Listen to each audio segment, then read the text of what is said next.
Hello friend, Qureshi coaching classes में आपका स्वागत है। इससे पहले वाले लेक्चर में मैट्रिक्स को किस तरह से मल्टीप्लाई करते हैं उसके बारे में हमने सीखा था। आज हम मैट्रिक्स मल्टीप्लिकेशन की प्रॉपर्टीज़ देखते हैं। तो हमारा हेडिंग है प्रॉपर्टीज़ ऑफ मैट्रिक्स मल्टीप्लिकेशन, जो मैट्रिक्स के मल्टीप्लिकेशन की प्रॉपर्टीज़ होती है। देखो फर्स्ट देखो, matrix multiplication is not commutative in general.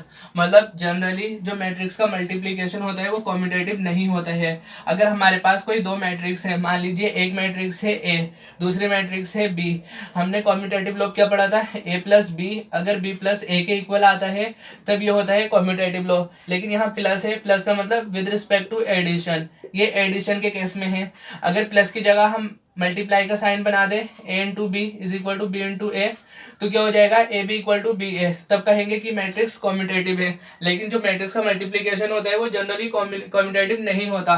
अगर आपके पास कोई दो मैट्रिक्स है, एक मैट्रिक्स है ए, दूसरी मैट्रिक्स है बी, ए बी फाइंड कर लोगे, बी ए फाइंड कर लोगे, लेकिन बहुत सारे केसेस में देखोगे कि ए बी बी ए के इक्वल नहीं आएगा। तो फर्स्ट नोट है, matrix multiplication is not commutative in general.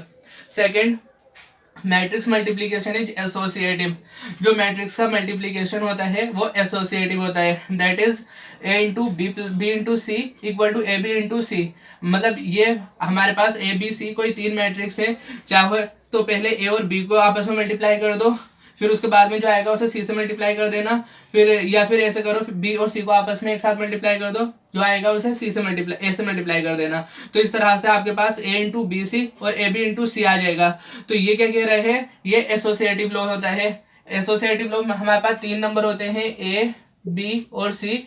तो A B into C equal होना चाहिए ए इंटू बी सी, यही एसोसिएटिव लॉ होता है। मैट्रिक्स के केस में अगर हम तीन मैट्रिक्स को मल्टीप्लाई कर रहे हैं तो वह हमेशा एसोसिएटिव लॉ को फॉलो करेगा। Matrix multiplication is distributive over addition. तो जो मैट्रिक्स मल्टीप्लिकेशन होता है वो हमेशा डिस्ट्रीब्यूटिव होता है ओवर एडिशन, एडिशन के केस में। तो देखो ए इंटू बी प्लस सी क्या हो जाएगा, ए बी प्लस ए सी। तो हमने ए से, ए लेफ्ट साइड है इससे मल्टीप्लाई कर रहे हैं ना, और बीच में एडिशन है, तो ये क्या आएगा, ए बी और प्लस ए सी। तो ये लेफ्ट डिस्ट्रीब्यूटिव लॉ हो जाएगा। अब यहाँ पर ए प्लस बी इंटू सी, सी राइट साइड में है, सी से मल्टीप्लाई करो तो ए सी प्लस बी सी, तो ये आ जाएगा ए सी प्लस बी सी। और राइट से मल्टीप्लाई क्या है, तो ये राइट हो जाएगा। और कौन सा लॉ है, डिस्ट्रीब्यूटिव लॉ। तो राइट से मल्टीप्लाई करेंगे तो राइट डिस्ट्रीब्यूटिव लॉ, और लेफ्ट से मल्टीप्लाई करेंगे तो लेफ्ट डिस्ट्रीब्यूटिव लॉ। तो जो मैट्रिक्स का मल्टीप्लिकेशन होता है वो डिस्ट्रीब्यूटिव होता है ओवर एडिशन। नाउ नेक्स्ट देखो, fourth, if A is square matrix of order n and In is identity matrix of order n, then A into In is equal to In into A is equal to A।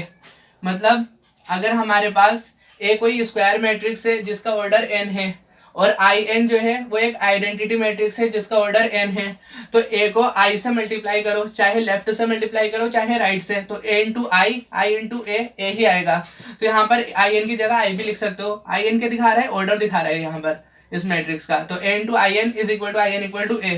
Fifth, the multiplication of two scalar matrices is also a scalar matrix. अगर हमारे पास दो scalar matrix हैं, इन दोनों को multiply करेंगे तो result में भी हमें एक स्केलर मैट्रिक्स ही मिलेगी। सिक्स देखो, the multiplication of two diagonal matrices is also a diagonal matrix. अगर हमारे पास कोई दो डायगोनल मैट्रिक्स है, इन दो डायगोनल मैट्रिक्स को आपस में मल्टीप्लाई करेंगे तो रिजल्टिंग मैट्रिक्स जो होगी वो भी एक डायगोनल मैट्रिक्स ही होगी। Next, the multiplication of two triangular matrices is also a triangular matrix. अगर हमारे पास दो ट्रायंगुलर मैट्रिक्स हैं, इन दोनों को मल्टीप्लाई करते हैं तो रिजल्टिंग मैट्रिक्स भी एक ट्रायंगुलर मैट्रिक्स आएगी। तो सिंपल है, अगर कोई भी दो स्केलर मैट्रिक्स को मल्टीप्लाई करोगे तो एक स्केलर मैट्रिक्स आएगी, दो डायगोनल मैट्रिक्स को मल्टीप्लाई करोगे तो एक डायगोनल मैट्रिक्स आएगी, और कोई भी दो ट्रायंगुलर मैट्रिक्स है, इन आपस में मल्टीप्लाई करोगे तो रिजल्टिंग मैट्रिक्स भी एक ट्रायंगुलर मैट्रिक्स होगी। नाउ देखो नेक्स्ट है, कुछ नोट्स है, बहुत ज्यादा इंपॉर्टेंट है ये नोट। फर्स्ट है, if A B equal to B A then A comma B are commutative matrices. अगर हमारे पास ए और बी कोई दो मैट्रिक्स हैं, ए बी को मल्टीप्लाई करते हैं और बी ए को मल्टीप्लाई करते हैं और ये दोनों आपस में इक्वल आ जाते हैं, तब हम कहते हैं कि जो मैट्रिक्स ए और बी है वो कॉम्यूटेटिव मैट्रिक्स है। If A B equal to B A then A and B are commutative matrices. Second देखो, if A B equal to minus B A then A and B are called anti commutative और skew commutative matrix. मतलब अगर A और B कोई दो matrix हैं, A B और B ए को मल्टीप्लाई करते हैं तो ए बी क्या आ जा रहा है, माइनस टाइम बी आ रहा है, तो ए और बी क्या हो जाएंगी, एंटी कॉम्यूटेटिव या फिर स्क्यू कॉम्यूटेटिव कहलाएंगे ये। थर्ड देखो, A B equal to zero need not implies that A equal to zero और बी इक्वल टू जीरो। अगर ए और बी कोई दो मैट्रिक्स है, इन दोनों का प्रोडक्ट जीरो आ रहा है, तो इसका मतलब ये नहीं है कि ए जीरो होगा या बी जीरो होगा और बोथ या फिर ये दोनों ही जीरो हो जाएंगे, कभी नहीं होगा ऐसा। एग्जाम्पल देख, मतलब कुछ केसों में हो भी सकता है। एग्जाम्पल देखते हैं, a equal to zero A zero zero, B equal to A zero zero zero. तो a एक नॉन जीरो मैट्रिक्स है, b एक नॉन जीरो मैट्रिक्स है। इन दोनों का प्रोडक्ट देखते हैं ए बी, तो मल्टीप्लाई करते हैं तो पहली रो को पहले कॉलम से, तो जीरो प्लस जीरो जीरो मिलने वाला है, देख जीरो प्लस जीरो फिर जीरो, फिर इस वाले, ये तो पूरा जीरो कॉलम है, किसी नंबर को मल्टीप्लाई करोगे तो जीरो ही आएंगे इसके एलिमेंट। तो ए बी क्या मिला, जीरो जीरो जीरो जीरो, मतलब ए बी एक जीरो मैट्रिक्स मिल गई। तो ए और बी दो मैट्रिक्स हैं जहां पर हमें ए बी जीरो मिल गया, ए इंटू बी दोनों का प्रोडक्ट जीरो हो गया, लेकिन ए नॉन जीरो है बी नॉन जीरो है। तो इसका मतलब ये हुआ, अगर ए बी जीरो है तो इसका मतलब जरूरी नहीं है कि ए जीरो होगा या बी जीरो होगा या फिर दोनों की दोनों जीरो होंगे। फोर्थ देखो, A B equal to zero need not implies that B A equal to zero. अगर ए बी जीरो है तो इसका मतलब ये नहीं है कि बी ए भी जीरो होगा।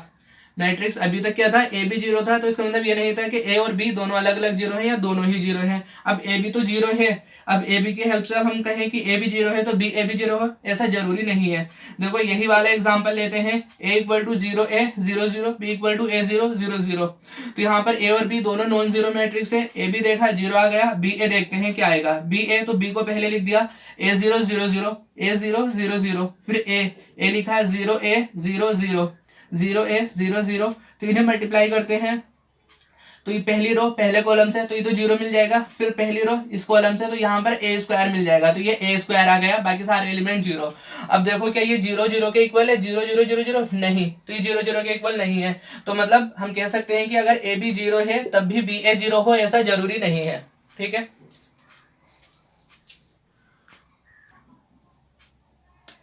नाउ नेक्स्ट टॉपिक है associative law for the product of four matrices. अगर हमारे पास चार मैट्रिक्स हैं तो उनके लिए एसोसिएटिव लॉ क्या होगा। मान लीजिए A1 A2 A3 A4 ये चार मैट्रिक्स हैं। These matrices are suitable for multiplication. और ये मैट्रिक्स इस तरह से हमने छाटी है या ली है कि ये सुटेबल है मल्टीप्लिकेशन के लिए, इन चारों का आपस में मल्टीप्लाई करना संभव है। तो देखो A1 into A2 A3 A4 ये इस तरह से लिखे होंगे। तो यहाँ पर पहली बार में क्या करेंगे, A1 को अंदर कर दिया और A2 और A3 को एक साथ लिख देंगे। तो A1 अंदर A2 A3 एक साथ, A4 अंदर था, इस A4 को बाहर कर दिया, A4 बाहर आ गया। तो यही लॉ क्या है, एसोसिएटिव लॉ है for the product of four matrices. Next है positive integral power of matrices. जो मैट्रिक्स है उनकी पॉजिटिव इंटीग्रल पावर। तो मान लीजिए ए कोई स्क्वायर मैट्रिक्स है, तो ए स्क्वायर कैसे लिख सकते हैं हम, ए इंटू ए लिख सकते हैं, ए क्यूब को ए इंटू ए स्क्वायर या फिर ए स्क्वायर इंटू ए लिख सकते हैं। अब मान लीजिए ए में एक मैट्रिक्स है जिसकी पावर एम है, यही मैट्रिक्स है, इसकी पावर एन कर ली, तो इन ए को एक बार लिखेंगे, इसकी पावर एम प्लस एन कर देंगे। अब ए की पावर एम है, होल पावर एन है, तो इस मैट्रिक्स की पावर ए की पावर एम इंटू एन हो जाएगा। तो यही पॉजिटिव इंटीग्रल पावर्स हैं मैट्रिसेस के।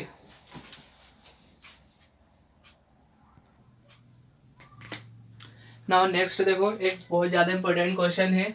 If A B C are three matrices such that A equal to X Y Z, B equal to A H B F G F C and C equal to X Y Z, find A B C. हमें तीन matrix दे रखी हैं A B और सी।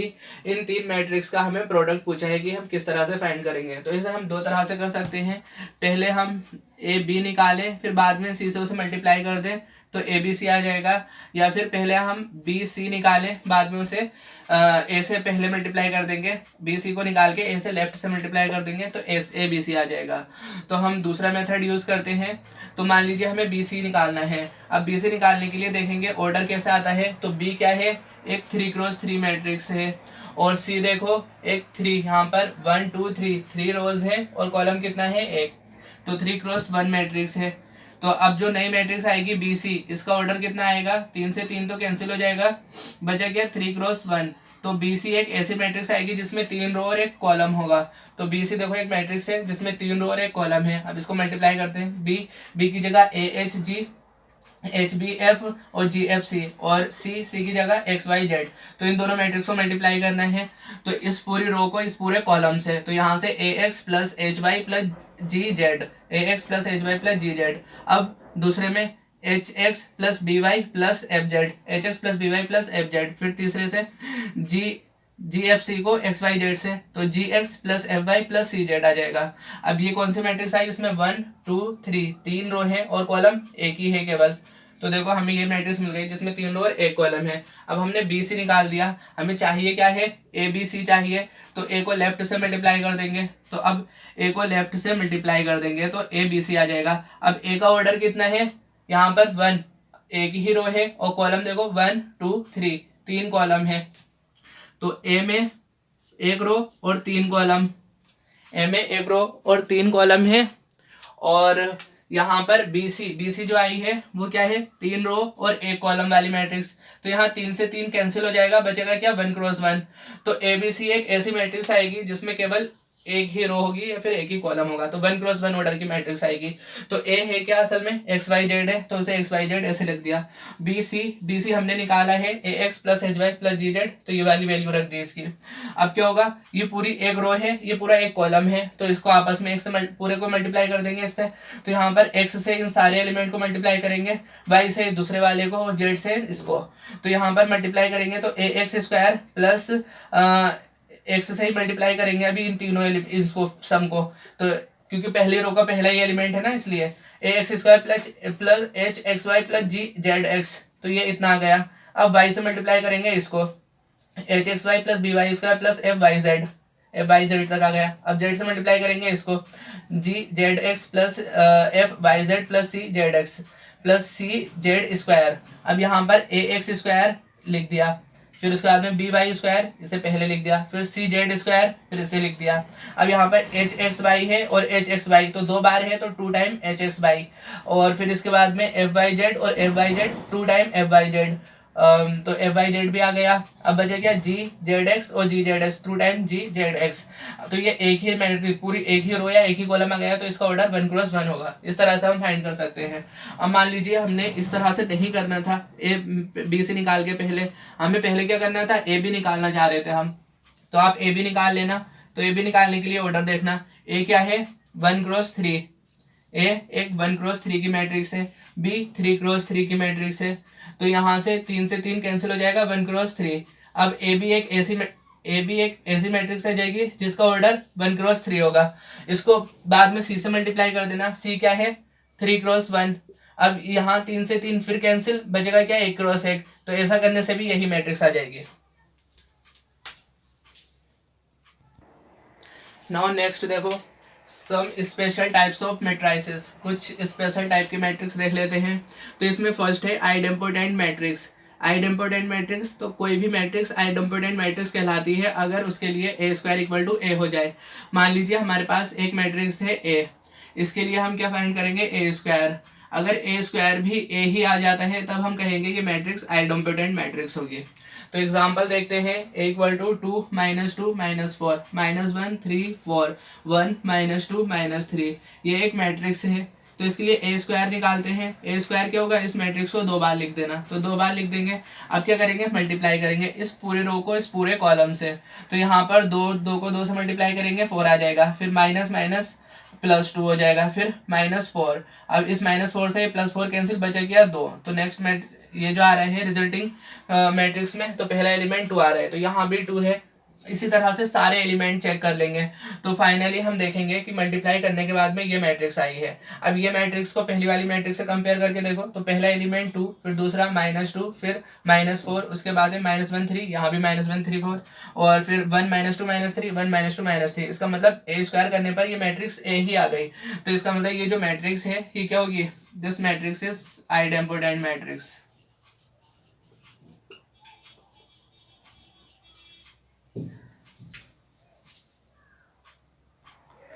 Now next question है, बहुत ज्यादा important question है, आइडेम्पोटेंट मैट्रिक्स से रिलेटेड क्वेश्चन है ये। क्वेश्चन है, if AB equal to A and BA equal to B, then show that A and B are idempotent matrices. मतलब हमें A B equal to A दे रखा है और B A equal to B दे रखा है। तो हमसे कह रहा है कि ये शो करो कि ए और बी आइडेम्पोटेंट मैट्रिक्स हैं। तो सॉल्यूशन में given A B equal to A and B A equal to B. अब हमें क्या शो करना है, ए और बी आइडेम्पोटेंट मैट्रिक्स शो करनी है। और हम जानते हैं कि कोई भी मैट्रिक्स आइडेम्पोटेंट मैट्रिक्स होती है अगर उसका स्क्वायर वही मैट्रिक्स आ जाए।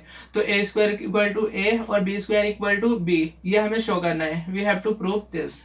तो क्योंकि हमें ए और बी आइडेम्पोटेंट दिखानी है तो उसके लिए यही कंडीशन शो करनी पड़ेगी।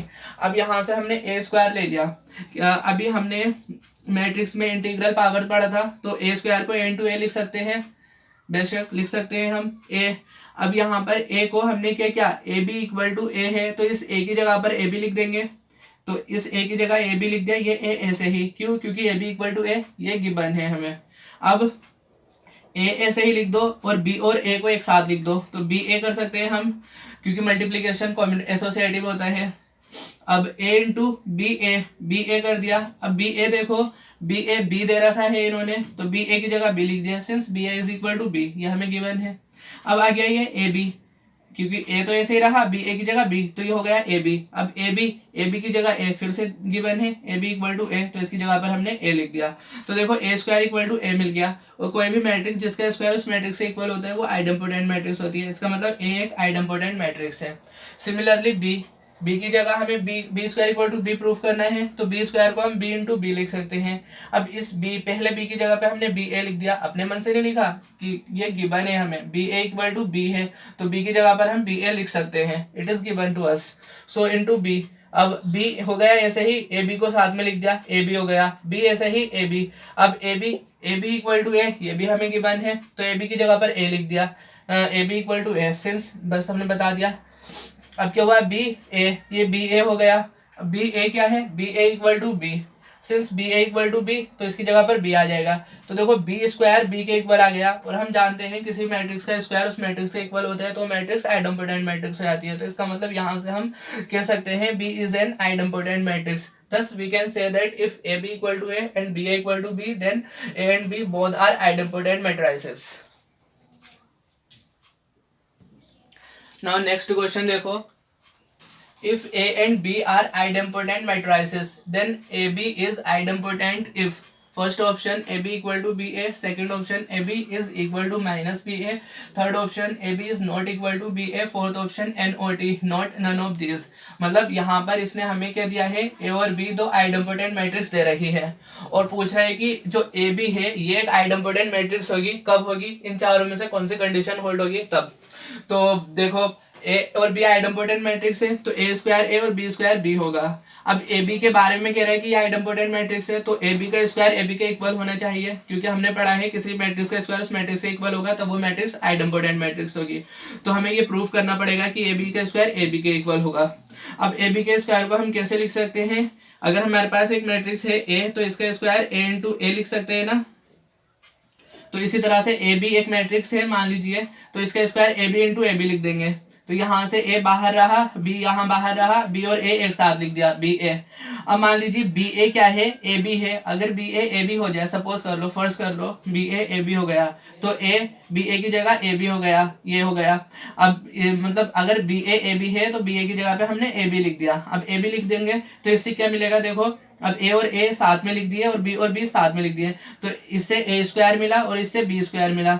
और ये दिया है कि ए स्क्वायर ए है बी स्क्वायर बी है, तो ए स्क्वायर की जगह ए, बी स्क्वायर की जगह बी। अब क्या हो गया, ए बी का स्क्वायर ए बी के इक्वल आ गया। इसका मतलब ए बी जो है वो एक आइडेम्पोटेंट मैट्रिक्स हो गई। लेकिन कब हुई, जब हमने ये माना ए बी जो है बी ए के इक्वल है।